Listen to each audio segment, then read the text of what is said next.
Hey everyone, today I'm going to show you how to improve your download speed on Steam. Without any further ado, let's get started. First, open your Steam app and log in with your credentials. Once you're in, direct your attention to the upper left corner of the screen where you'll see the Steam menu.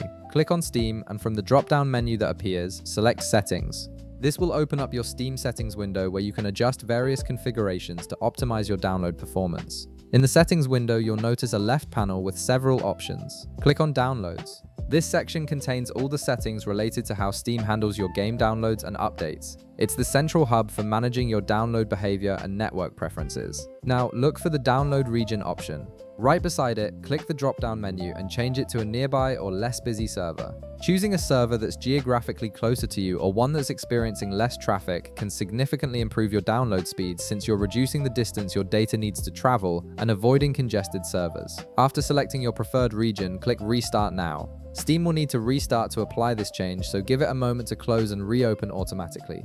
Once Steam restarts and you're back in the download settings, toggle off the option right beside throttle downloads while streaming. This setting limits your download speed when you're streaming games, but if you're not streaming or don't mind potential streaming quality impact, turning this off will allow Steam to use your full bandwidth for downloads.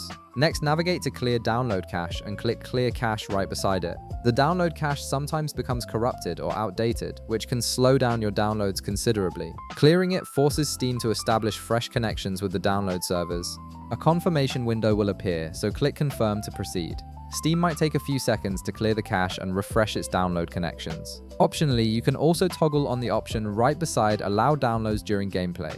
This is useful if you want to continue downloading games while playing others, though keep in mind it might affect your in-game performance if you're playing online multiplayer games. If your download speeds still haven't improved after following these steps, try restarting Steam fully by closing it completely and reopening it. Additionally, if you're currently using Wi-Fi, consider switching to an Ethernet connection instead. Wired connections are generally much more stable and faster than wireless ones, which can make a noticeable difference in download speeds. If this video helped you out, be sure to leave a like, subscribe, and I'll see you in the next one.